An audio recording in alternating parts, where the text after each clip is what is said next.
حضرت مالک بن دینار رحمۃ اللہ علیہ ایک مرتبہ بصرہ کی گلیوں میں جا رہے تھے۔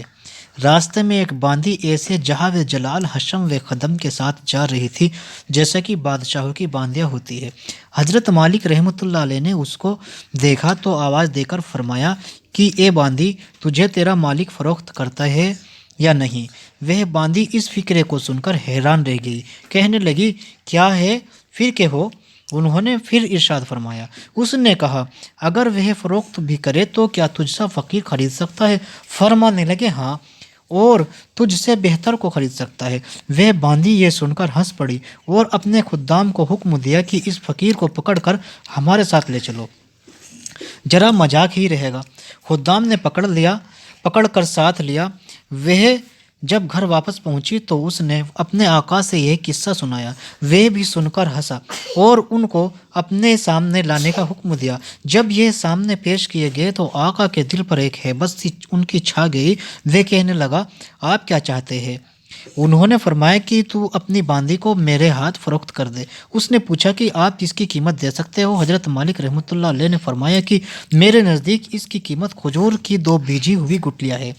یہ سن کر سب ہنسنے لگے۔ اس نے پوچھا کہ تم نے یہ قیمت کس مناسبت سے تجویز کی ہے؟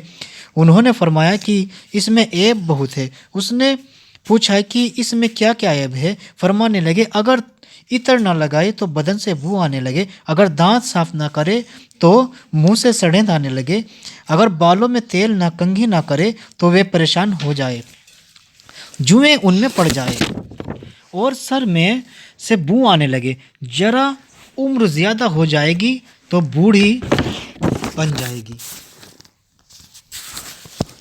منہ لگانے کے بھی قابل نہ رہے گی، حیض اس کو آتا ہے، پیشاب پخانہ یہ کرتی ہے، ہر قسم کی گندگیاں، تھوک، سنک، رال، ناک کے چوہے وغیرہ اس میں سے نکلتے رہتے ہیں، غم و رنج مصیبتیں اس کو پیش آتی رہتی ہے، خود غرض اتنی ہے کہ محض اپنی غرض سے تجھ سے محبت کرتی ہے، محض اپنی راحت و آرام کی وجہ سے تجھ سے الفت جتاتی ہے، آج کوئی تکلیف تجھ سے پہنچ جائے ساری محبت ختم ہو جائے، اتنی بے وفا، کوئی قول قرار پورا نہ کرے، اس کی ساری محبت جھوٹی ہے، کل کو تیرے بعد کسی کے دوسرے کے پہلو میں بیٹھے گی تو اسے بھی ایسی محبت کے دعوے کرنے لگے گی، میرے پاس اس سے 1000 درجہ بہتر باندی ہے جو اس سے نہایت کم قیمت کی ہے، وہ کافور کے جوہر سے بنی ہوئی ہے، مشک اور جعفران کی ملاوٹ سے پیدا کی گئی ہے، اس پر موتی اور نور لپیٹا گیا ہے، اور کھارے پانی میں اس کا آب دہن ڈال دیا جائے تو وہ میٹھا ہو جائے، اور مردے سے اگر وہ باتیں کرے تو وہ زندہ ہو جائے، اگر اس کی کلائیں آفتاب کے سامنے کر دی جائے تو وہ آفتاب بے نور ہو جائے، گہن ہو جائے، اگر وہ اندھیرے میں آ جائے تو سارا گھر روشن ہو جائے، چمک جائے، اگر وہ دنیا میں اپنی جیب و جینت کے ساتھ آ جائے تو سارا جہاں معطر ہو جائے، چمک جائے۔ اس باندی نے مشک و جعفران کے باغوں میں پرورش پائی ہے، یاقوت اور مرجان کی ٹہنیوں میں کھیلی ہے، ہر طرح کی نعمتوں میں خیمے ہیں، ہر طرح کی نعمتوں کے خیمے میں اس کا محل سرائے ہے، تسنیم جو جنت کی نہروں میں سے ایک نہر ہے، اس کا پانی پیتی ہے، کبھی وعدہ خلافی نہیں کرتی، اپنی محبت کو نہیں بدلتی، ہر جائی نہیں ہے۔ اب تم ہی بتاؤ کہ قیمت خرچ کرنے کے اعتبار سے کون سی باندی زیادہ موزوں ہے؟ سب نے کہا کہ وہ باندی جس کی آپ نے خبر دی ہے۔ آپ نے فرمایا کہ اس باندی کی قیمت ہر وقت ہر زمانے میں ہر شخص کے پاس موجود ہے۔ لوگوں نے پوچھا کہ اس کی قیمت کیا ہے؟ آپ نے فرمایا کہ اتنی بڑی اہم اور عالیشان چیز کے خریدنے کے لیے بہت معمولی قیمت ادا کرنی پڑتی ہے، اور وہ یہ ہے کہ رات کا تھوڑا سا وقت فارغ کر کے صرف اللہ جل شانہ کے لیے کم از کم 2 رکعت تہجد کی پڑھ لی جائے، اور جب تم کھانا کھانے بیٹھو تو کسی غریب محتاج کو بھی یاد کر لو، اور اللہ جل شانہ کی رضا کو اپنی خواہشات پر غالب کر دو۔ راستے میں کوئی تکلیف دینے والی چیز، کانٹا، اینٹ وغیرہ پڑی دیکھو اس کو ہٹا دو، دنیا کی زندگی کو معمولی اخراجات کے ساتھ پورا کر دو، اور اپنا فکر و غم اس دھوکے کے گھر سے ہٹا کر ہمیشہ رہنے والے گھر کی طرف لگا دو۔ ان چیزوں پر اہتمام کرنے سے تم دنیا میں عزت کی زندگی گزارو گے، آخرت میں بے فکر اور اعزاز و اکرام کے ساتھ پہنچو گے، اور جنت میں نعمتوں کا گھر ہے، اس میں اللہ جل شانہ رب العزت کے پڑوس میں ہمیشہ رہو گے۔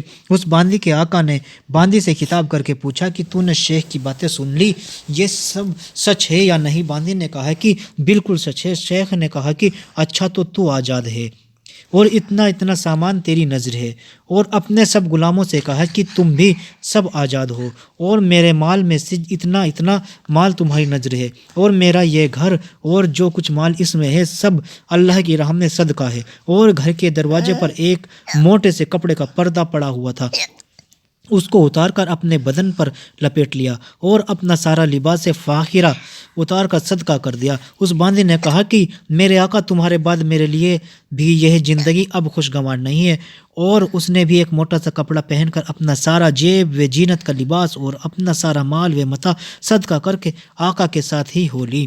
اور مالک بن دینار رحمۃ اللہ علیہ ان کو دعائیں دیتے ہوئے ان سے رخصت ہو گئے، اور وہ دونوں اس سارے عیش و عشرت کو طلاق دے کر اللہ کی عبادت میں مشغول ہو گئے، اور اسی حال میں ان کا انتقال ہو گیا۔ غفر اللہ لنا ولہم۔